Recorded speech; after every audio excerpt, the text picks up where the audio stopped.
โตคักพี่น้องเอ้ยเนาะคันโดนคันไหลก็เฮ็ดเป็นที่เรียบร้อยแล้วบาดนี้9ขั้นพอดีเนาะ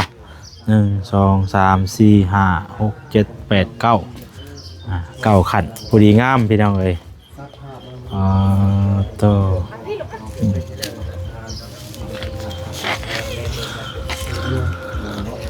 ตัวเดือดมุ้งเนาะฮะคักสุดยอดเลย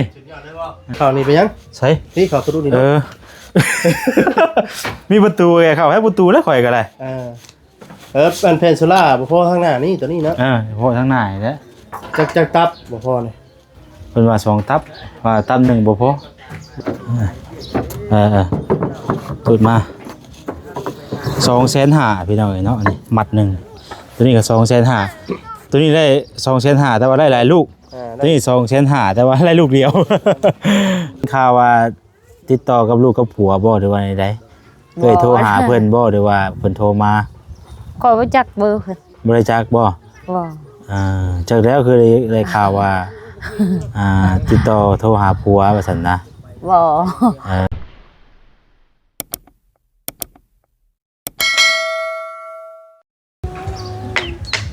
พี่น้องเอ้ยเนาะเปิดภาพมามื้อนี้ก็อยู่หน้าบ้านเฮือนซานของทางสาวนวลเพิ่นเด้อพี่น้องเด้อเนาะหรือว่าทางเอ้ยนวลพี่น้องเอ้ยโตมาอีกบาดนี้เพิ่นทาซุ่มทาสีเนาะปิดบานประตูเป็นที่เรียบร้อยพี่น้องเอ้ยบาดนี้เนาะมีคันดุมคันไหลคักแล้วเนาะโตบ่ได้ขึ้นมาหลายมื้อพี่น้องเอ้ยเนาะบ่ได้ขึ้นมา 2-3 มื้อพุ่นแหละพี่น้องเอ้ยพอดีติดเวียกอยู่ทางบ้านเนาะก็เลยบ่ได้ขึ้นมาว่าสิมามื้อใดก็บ่ได้มาพี่น้องเอ้ยทางสร้างเพิ่นก็โทรตามอยู่มื้อนี้ขึ้นมาฮอดมาถึงพี่น้องเอ้ยเพิ่นว่าพาเสื้อลาบ่พอว่าซั่นเนาะก็เลยว่าเข้ามาเบิ่งแล้วก็สิได้ออกไปแก้เอาพาเสื้อลาพี่น้องเอ้ยเพราะว่าได้ยินเพิ่นว่าจะได้เปลี่ยนสังกะสีอีกเนาะเอาสังกะสีไปเปลี่ยนเอาบ่ฮู้ว่าสิเอาจักพุทธได้บัดในเดียวจังสิโทรถามเพิ่นก่อนออกมาแก้เอาสังกะสีแล้วก็สิกลับเข้ามาใหม่เอาพามานำพร้อมบัดนี้เนาะมานำกัน3คนบ่คำบ่ซาลีเนาะแล้วก็ทางบ่นุ่งเพิ่นมาฮอดตะดนนะบ่โดยมาประมาณ11 โมงพอดีมาฮอด11 โมงเนาะโดยพ่อสร้างเพิ่นบ่พ่อไปพ่ออยู่แถวห้วยไปหากินเด้อสร้างเพิ่นโทรตาม2มื้อเลยมาบ่ฮอดจักมื้อเพิ่นว่าเมื่อวานนี่ก็ทาจนช้ำเมื่อวานนี่ก็ว่าสิมาอยู่ตอนแรกนะว่าสิมาอยู่วันนี้รถมันพอดีค่าเวียกอีกอยู่พุ่นก็ได้บ่คิดว่ามันสิแล้วไว้นะว่าแลนเวียกข้างนั้นแล้วไว้แล้วก็เลยแบบมันก็เลยบ่แล้วพี่น้องเนาะค่ำก่อนมาบ่ฮอดซับมื้อนี้เดี๋ยวสิไปซื้อไม้สลามาให้มันพอพี่น้องเนาะแล้วก็กับเอาสังกะสีไปเปลี่ยนสบายดีเด้อทางเป็นนอนพี่น้องเอ้ยใช้ทางเงินพอสร้างเพิ่น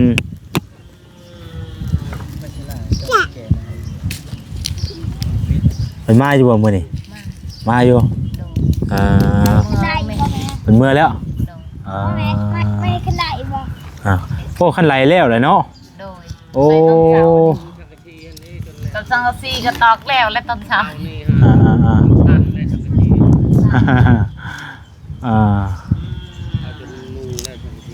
ม่วงได้จักแผ่นนี่1 2 3 4 5แผ่นเนาะตัวใดเพิ่นบอกว่าให้เอาไปเปลี่ยนน่ะจักอยู่บ่มีแต่6 ฟุตนั่นบ่จะมาไว้ให้เพิ่นมาบอกว่าแซนไปว่าเอาตัวใดไปเปลี่ยนน่ะนะลุงมาเฮือนน่ะโอ้เนาะมันแข็งแล้วบ่นี่แข็งแล้ว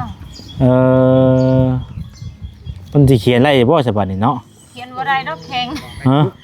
บ่ได้ดอกบ่ได้บ่เอานั่นจะหาแนวเขียน ได้บ่นี่ ขึ้นลงเบิ้งมันแตกได้ล่ะมันแตกได้ คื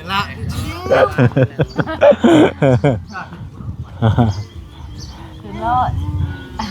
ว่าอันว่าสิเขียนชื่อผู้ใหญ่เพิ่นใส่ไว้หั่นน่ะนะ1 2 3 4 5 6 7 8 9เก้าขันพอดีงามเลยเนาะกันใดเก้าขันคักแล้วพี่น้องเอ้ยเบิ่งขึ้นไปรอบเบิ่งก่อน โดย บล็อกเรือบ่บล็อก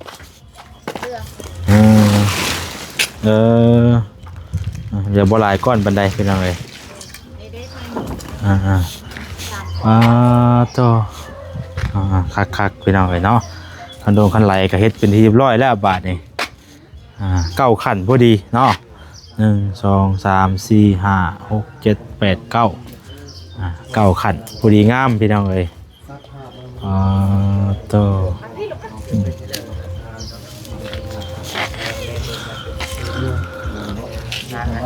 นี่ทรายเพิ่นก็เอามาเพิ่นเอามาใส่ก่อนเลยนี่นะมาแต่เฮือนของในบ้านเองบ่ กับเพื่อนน้ำมาได้ใช่ เออ การบอก มี การมา มีแฮมีทรายเพิ่นเอามาพี่น้องเอ้ยคักเนาะโอ้โตกินกลุ่มๆเนาะสิ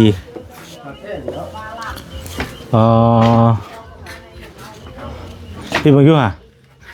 พี่บังดูอ่ะตัวเดือดมุ้งเนาะ ดีบ่ ฮะ งามบ่ คักสุดยอดเลย สุดยอดเลยบ่ ขนาดว่าบานบ่ได้อันมีวงกบเลยนี่เนาะ เห็นแต่มีวงกบไปเลยเนาะ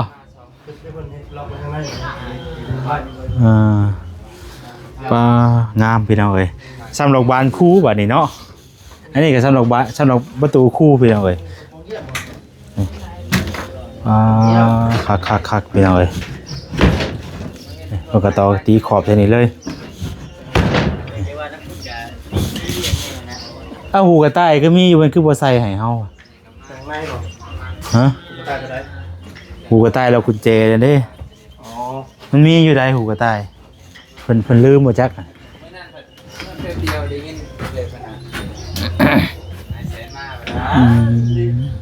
งามเลยบ่เสียได้ข้างในคุณเทียบเบิ่งทาสีบ่ได้ทาสี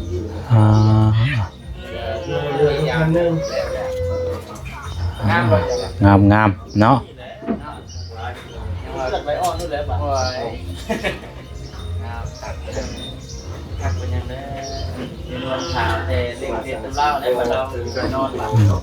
ตัวนี้12ฟุตได้ตัวนี้ต่อไปหน่อยพาบ่พอไปหน่อยโอ้ตัวนี้เพิ่นก็ขันเนาะคักแท้อันนี้พี่น้องเอ้ย เรือแพนนึงบ่เสีย เดือบ่เอาก็คิดว่ามันสิบ่นั่นได้แต่มันเดือก็ ข่าวนี้ไปยัง ใช่ นี่ข่าวตัวนี้ มีประตูไงเข้าให้ประตูแล้วข่อยก็ได้ อันเพนซูล่าบ่พอทางหน้านี่ตัวนี้เนาะ พอทั้งหน้านี่แหละ จักตับบ่พอนี่ เพิ่นว่า2ตับว่าตับ1บ่พอ บัดนี้เฮาเกมาอีกนะครับต้องเลย ตัดเครื่อง มาเนาะ ถ้าเครื่องก็2เมตรก็จะว่าสิพอดีบ่ต่อเอานี่ดิประมาณ2เมตรนี่บ่ฮอด2เมตรเนาะพอดีเด้อเพิ่นตัด เม็ดปลาย สบายดีพ่อเลยโอ้เฮ็ดงามอยู่เนาะเฮ็ดงามคักดีอันนี้พี่น้องเอ้ย สมแล้วที่ว่าเป็นทางเนาะ ว้าสุดยอดเลยคักๆพ่อย กับมันหนึ่งได้ วันแรกก็ขอแต่มีแบบนั้นนะพ่อเนาะขอแต่มีแบบขนาดว่าบ่ได้นี่ได้บ่ได้ตั้งได้หยังกับพี่น้องแบบเงียบเลย คักอันหูกระต่ายได้บ่บ่ได้ใส่บ่ยังบ่ได้ใส่บ่ บ่มีน็อตนี่น็อต มันเบิดบ่น็อตจับมันเบิดบ่ ทาทรงทาสีเรียบร้อยสองตับได้พอติ สองตับพอ เพราะว่าทางนั้นก็ยังเป็นยังแผงยังขางหนึ่งเนาะก็มาใส่ฮอดพี่เนี่ยนี่สมมุติว่าลูกแกมาน่ะสองตับเฮาแบ่งเป็น2เม็ดน่ะได้บ่ ได้บ่ได้เขาต่อ ต้องเอาเนาะเพราะว่ามันต้องได้ตัดมาอยู่แล้วพี่นะ แม่แหละตัดครึ่ง บ่ก็จะว่าสิตัดครึ่งก็จะว่าสิพอดีเด้อบ่จักน่ะผมยาวมันน่ะเนาะ2เม็ดนี่บ่ใช่มันจัก2เม็ดนี่เนาะแต่ค่านี่มานี่นะ แม่ แล้วก็ต้องเอาเนาะ ต่อ เพราะว่าคันว่าบ่ตัดน่ะมันเอามาบ่ได้ แม่ต่อเลย เกมาบ่ได้กับ2เพิ่นก็บ่มาส่งเฮาอีกทีอะนะ ต้องให้ตัดครึ่งนี่เนาะแกมาเอง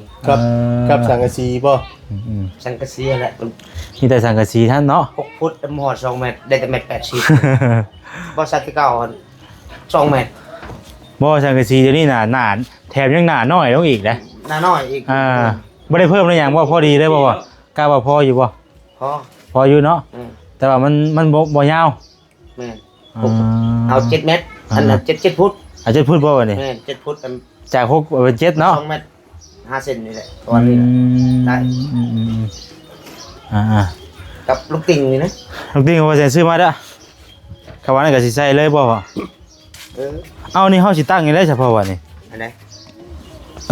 เฮาตั้งใส่ต้นไม้นี่เนาะเฮาบ่ได้ตั้งใส่ดินเนาะเฮาตั้งใส่ไม้นี่เนาะตีขอบจะก็ไหม้แล้วว่าสิ ตีขางได้ติ แม่นตีขอบขางเมืองเจ้านะ พอดีงามเนาะ อย่ายุ่งอย่ายุ่ง เอาลองเบิ่งเนาะ เดี๋ยวลองเนาะ เดี๋ยวปูทั้งลมมันสิเตะ มั่นใจเลยเนาะ บ่แก้เพราะว่าจะพูดดึงไว้เลยของนี่ บ่หยอกว่าเซนแล้วว่าน้ำหนักก็ลาย บ่แตก ใครนี่แต่ว่าไม่เส้นมันอย่างก็พอดีไปเลยเนาะ แม่ อ่า เรื่องที่เศษมาแล้ว เพราะมันก็มีอยู่แล้วเนาะเห็นว่ากัน โดย เอามือไม้ไว้ก่อน ถ่ายได้บ่นะ นั่นก็2แผ่นพอดีเลยเนาะ เป็นอะไรเนาะ งามพี่น้องเอ้ยสำหรับติดบานคู่บัดนี้เนาะบ่สำหรับติดบานคู่ยังไงทาสีเข้าไปรถแน่นต้องบาดนี่แรงต้องปงหยกปงเยี่ยงกันที่เรียบร้อยแล้วทาสีเรียบร้อยแล้ว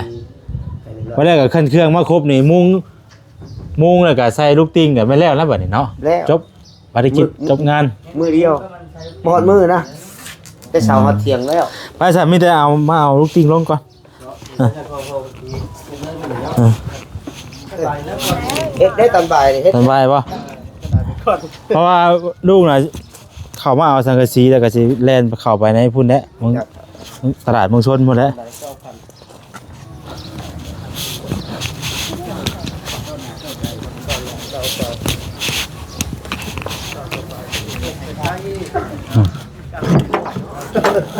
นี่เป็นยังไงเนาะลูกติงซื้อลูกติงมาห้ามขึ้นไปตู้มาแปะ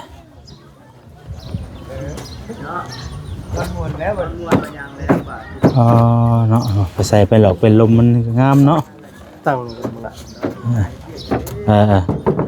ตูดมา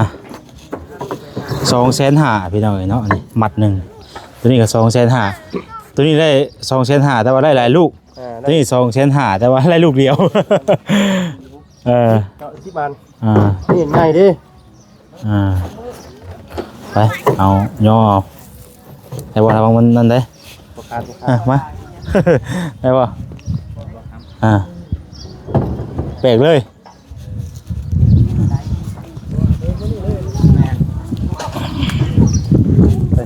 ฟังไว้เตียงเลยลูกติงมันมีอยู่10ลูกไปหน่อยเนาะตัวใหญ่อันนี้ตัวใหญ่ บ่ตัวนี้9ลูก10ตัวนี้ 9ลูกบ่ กับแม่มันแม่แหละ แล้วก็เจ้าก็ขายเป็นมัดคือเก่าอะไรบ่ แม่เป็น มันก็เลยเจ้าก็ขายเป็นมัดคือเก่า เนาะ แม่ ยังบ่เป็นยัง เจ้าก็ขายเป็นมัดคือ ไม่ได้ก่อนอันตุ๊กติ๊ก เด้250,000ตัวนี้ก็250,000ลูกเดียวนี่ลูกใหญ่ เดี๋ยวมันแม่มันดิ ใหญ่เนาะ พอดีเป็น5แสนบ่ตัวใหญ่มันแบบมันตัวใหญ่เด้แม่มันได้มันก็ตาสีเข้าไปนี่ก็โอ้ยงามปานหยังแล้ว ม เข้ากันไปยัง อ่า แดงต้อง เพราะแรกก็ตัวเทิงน่ะคันอันนั้นก็งามอีกแบบนึงอันนั้นก็ลูกติงแบบธรรมชาติไปจังไดเนาะ เป็นม่วน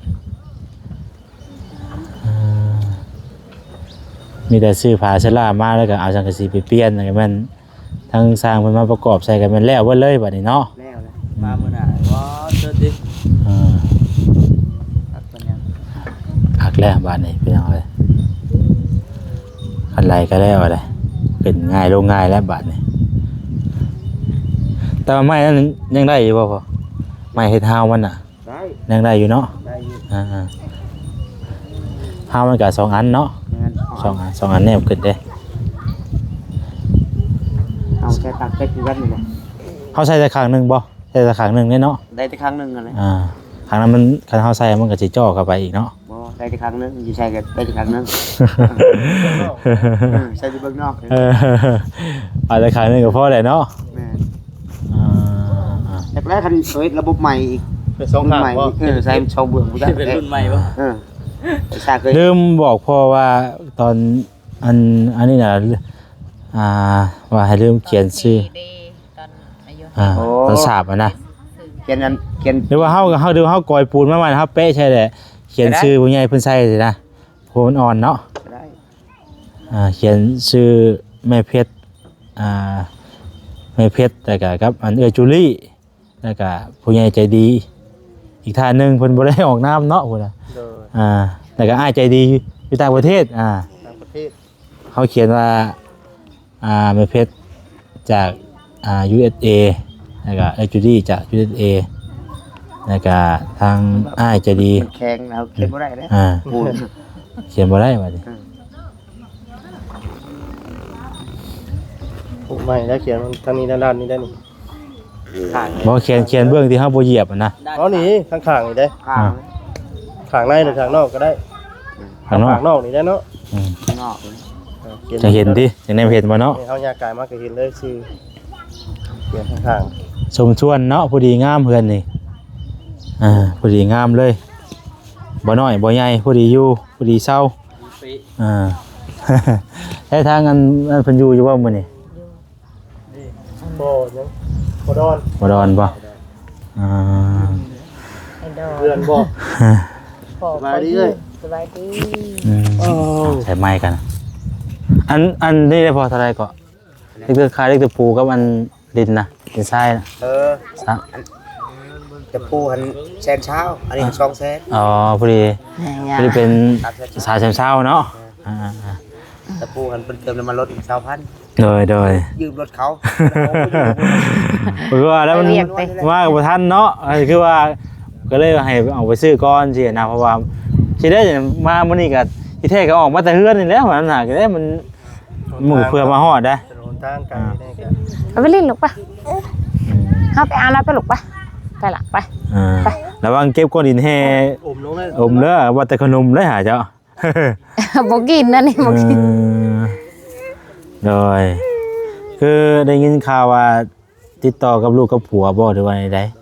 เคยโทรหาเพิ่นบ่หรือว่าเพิ่นโทรมา ขอรู้จักเบอร์เพิ่น บริจาคบ่ บ่ จากแล้วคือได้ข่าวว่าติดต่อโทรหาผัวว่าซั่นนะ บ่ คำว่าบ่แม่นแล้วก็บ่เป็นหยังเนาะ โดย แต่เฮาก็อยากแนะนำหน่อยนึงพี่น้องเรื่องลูกเรื่องผัวนะ อยู่ทางไฟทางมันจักหัดสิหาทางได้เพิ่ม เพราะว่าเฮือนเฮาก็ฮู้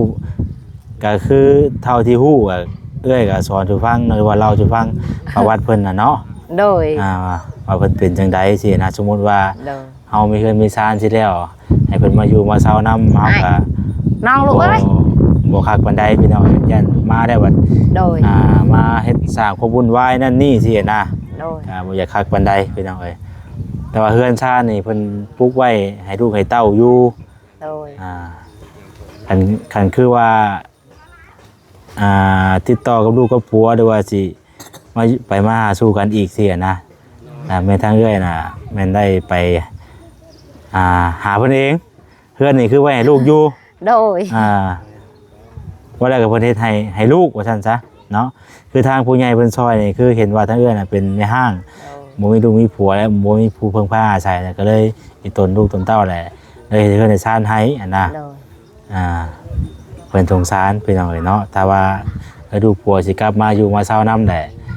ทางเพิ่นว่าบ่อยากเห็นดีนำปานใด โดย ย่านมาแล้วก็มาสร้างความวุ่นวายเผาเงินเผาชาติไปโดนโอ้ยเนาะมันก็ยังบ่ทันได้เกิดหรอกแต่ว่าเฮาก็ญาติเนาะนั่นแหละ เฮาก็คือตามที่ทางเอ้ยว่าหวังได้ว่าอยู่เคยอยู่นํกันมาแล้วก็ว่าจักได้เตะได้ตีว่าซั่นเนาะ โดย เทื่อมาอยู่วัดโอ้เฮาก็บ่คักปานใดพี่น้องเอ้ยได้ยินข่าวไปแว่วนะว่า ติดต่อกับลูกกับผัว ว่า บ่ได้ติดต่อกันบ่หรือว่าใดๆ บ่ บ่เป็นหยังจ้ะพี่น้องเอ้ยเนาะเพราะว่าหลังจากที่เฮ็ดแล้วทั่วเบิดทุกอย่างนี่ก็เฮาก็สิได้เฮ็ดใบให้ทางนี่แหละตาพ่อเพิ่นนี่แหละให้คือเก่าเฮ็ดใบเฮ็ดใบหยังก็บทบันทึกเนาะให้บทบันทึกไว้ ให้มีสิทธิ์ขายอย่างนี้ได้ บนบันทึก ยังจะได้บทบันทึกเฮือนแม่น แม่น เรื่องดินเบิดทุกอย่างเลยนะทั้งดินทั้งเฮือน ทั้งเฮือน แม่น บ่ให้มีสิทธิ์ขาย บ่ให้ขายให้เฮาอยู่สู่ลูกสู่หลานลูกกับเต้าไปนั่นแหละ โดย ผู้ดินมั่ง ให้อยู่ เขาลูกเต้าพุ่นแหละ พ่อมันชื่อลูกพุ่นแหล้ว มีคนลานพุ่นแหละ ประมาณนั้นได้จ้ะพี่น้องเอ้ยเนาะเรียกว่าติดต่อกัน อายไผตีอาย ไปสายบ่มีหยังแล้วเฮาก็เดี๋ยวเฮาสิบอกเพิ่มเติมอีกบัดแลพี่น้องเอ้ยเนาะเดี๋ยวสิเอาไปสังกะสีไปเปลี่ยนก่อนเพราะว่ามี มันเหลือเลยได้ช็อปหนึ่ง ปูนบ่เรือบ่ สิลงไปเทกัน บ่เป็นหยังพอเรือก็เพราะว่ายังสิมีแผนเฮ็ดตัวนี้อยู่นะยังสิเทพื้นอยู่ยังสิเทพื้นนี่เทบ่เลยนี่นะ ที่ขึ้นกลางว่า ยังสิเทพื้นกลางอยู่แห่ทรายนี่เครื่องยานละเครื่องนี่พออยู่บ่เนาะ อย่างละคนพออยู่ พอเนาะปกติขอบเทพื้น เขาก็ มาล่ะมา เอาไปตีระดับก้อน À. บันไดมันต่ำเขาก็เอาดิน มันเยอะเยอะ ประมาณดินกันเนาะ ครับนะรับดินมันก่อน 8 เส้นโอเค8 เส้นหนึ่งก็อยู่แล้ว เทพื้นให้เพิ่นอยู่ ร้อยแม่อันนี้ไปชุดทิพย์โอ้ยคนนั้นนี่ ทิมๆน่ะ เบิ่ง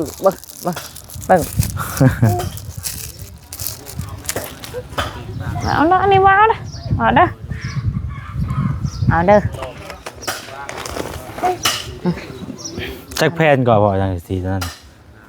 ซาวบ่ เช้า ซาวเลยเนาะ สั่นเช้า ตัวจะได้เพิ่มอีกจักเนาะได้เพิ่มเงินเพิ่นอีกจัก อาจจะได้เพิ่มเพราะว่าแต่ละพุทธมันขายบ่คือกันเด้ตัวยาวเพิ่นก็ขายลดลงราคานึงสินะ ว่าสังกะสีรุ่นใหม่มันต่างนะสั่นเก่าเท่าไหร่กับพวกมันต่างเอาบริเวณว่า6 ฟุตเขาบ่เคยใส่ยืนในเกณฑ์เขาเนี่ยบ่เคยใส่18 ฟุตกับ2 ฟุต มันตัวนั้นได้จ้ะบ่แผ่นตัวนั้นเด้ ตัวนั้นมันถึงแล้ว ตัวนั้นถืออยู่แม่นบ่ บ่ถึงแต่6 ฟุตนี่ตัวนั้นถึงแล้วอ๋อ8กับ6บ่นี่น่ะที่เฮาช่างมาน่ะเฮาซื้อมาน่ะ แม่น อ๋อ 8 8 กั กั บบ 6 บัดนี้ไปกับ7บัดนี้ มันบ่ถึงเนาะมันดุดเนาะ แม่น ถ้าเฮาตัดอันคอนมันออกอีกนะมันเข้าอีกไล่บ่ ได้ ประมาณเท่าใดคืบนึงบ่ น่าเศร้าเลย 20เซน เศร้าเช่น มันสิกระลิ้นบ่ได้เนาะใครใส่ สิบ่งามเนาะ สั้น ขอทิมเลย เอาเป็นเอาเลย นี่แม่นั่น เบิ่งแยงเอาได้เอ้ยบาดนี้เฮือนซ่านสิแล้วแหละรักษาเอาเด้อบาดนี้ ช้าเลย สิแล้วเลยได้บาดนี้เนาะแล้วแล้วก็พากันขึ้นอยู่ขึ้นนอนแล้วก็เฮามีเวียกมีงานไปทางไหนก็ไปบัดหาอยู่หากินไปบาดนี้ โดย ประเทศไทยเด้ เกือบได้ลูกปะเกือบเด้อ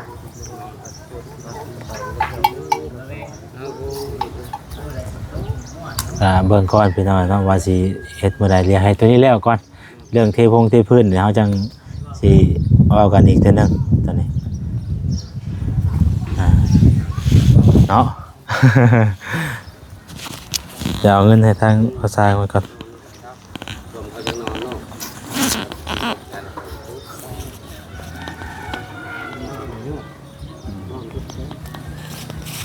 300,000เนาะ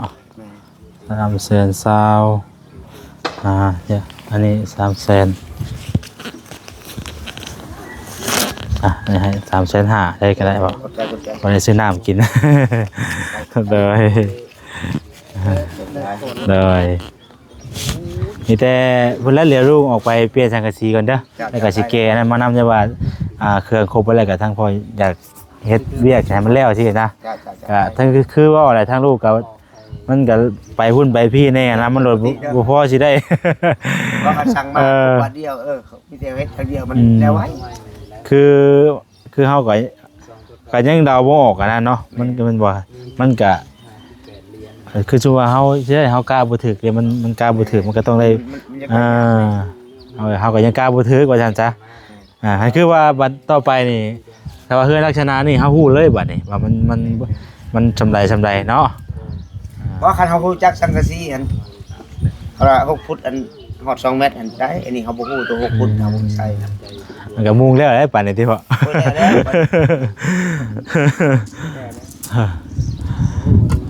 สาวให้เขาที่มุงเลย ไปเก็บไว้เล่นเด้อ โด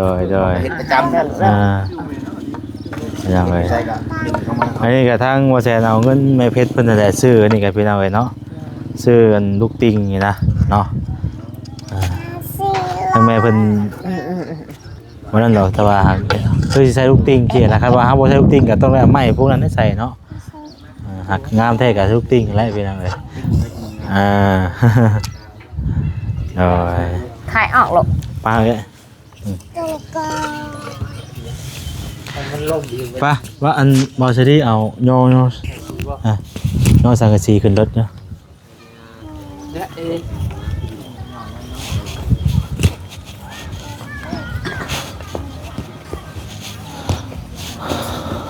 ตัวสั่นบ่ โดยตัวสั่นนะบ่เนาะโอ้โถมร้อยแล้วนี่เนาะบ่ใช่ได้สังเกตเบิ่ง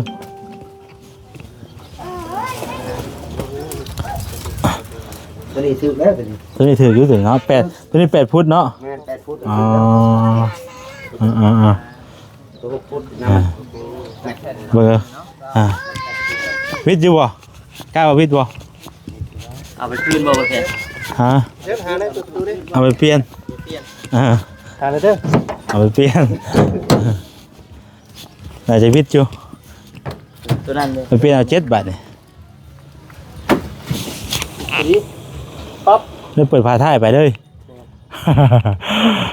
ต้องหาหน้าเต็งบ่ เนี่ยมาได้เห็นว่าเอาไม้อะ ลงพัด เอาไม้เส้น ใช้เสียงเอาคันบุยเนาะ บ่วิด ไม่เส้นเต็งนี่ก็ได้ เอาไม้เส้นนะมาเต็งเอาตัวสียาวๆเนี่ยซ้ำ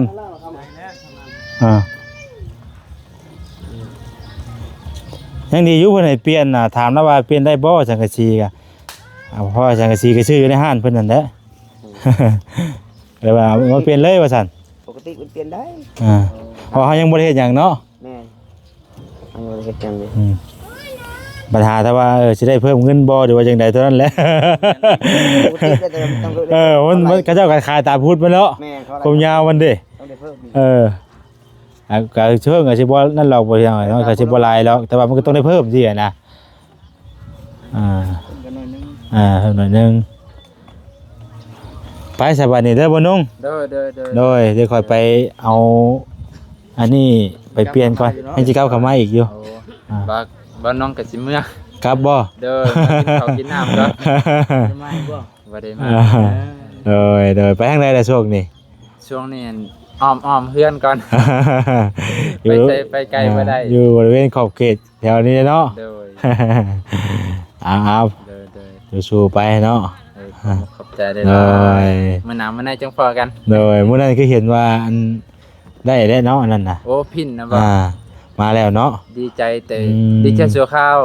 เป็นพินช่องเก่า เอ้า ส่องเขาส่องเก่า5-6 ปีขึ้นหลังส่งไปขอนั่นตั้งแต่เดือน4เดือน5พุ่นมันก็สิมาฮอดบัดนี้เขาก็มันก็เข้าบ่ได้เนาะ เขาบ่ได้เลย โอ้ ยังว่าดีใจ จักสิว่าจังได๋ บ่ได้ก็ได้พินมาตอนแรกใบกรอกข้อมูลก็ไปว่าช่องเก่า โดย เพราะว่าซ่องนั้นน่ะมันโดนปิดแล้ว อ่า โดนปิดรายได้แต่ก็บ่ได้เฮ็ดเลยซ่องตัวนี้ก็เลย โอ้นาะอันนี้ ซ่ง ตัวนี้ก็จังสิมาใหม่อยู่เอาขอไปเลยเด้ โดย อ่า ก็ไปอยู่แต่ก็บ่ฮู้ว่าสิมาเดือนใด รอไปเรื่อยๆเนาะ โดย อ่า ก็ถ่ายก็สิไปจอบเบิ่งตลอด โดยไปเดี๋ยวว่าฉันไปก่อนเด้อ โอเคเอาขอบใจเลย โดยเดี๋ยวจังมาเว้าเวียกับอ้ายเพิ่นไปทางไอ้เพิ่นนี่กันเนาะ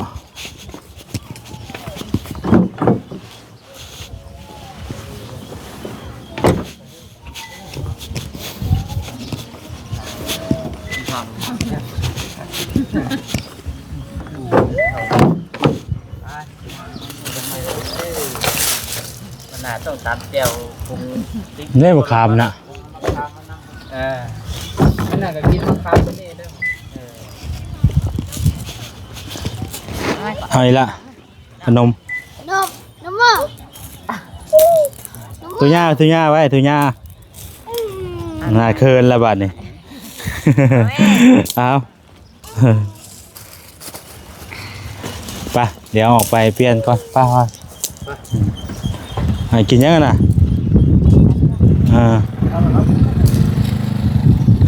เปลี่ยนสังกะสีครับสลาตึกตะปูพ่ออยู่ป่ะพ่ออยู่เนาะข้างบ้านก็จะเอามาแต่สังกะสีครับสลาได้เนาะโดยไปเป็นเอาเลย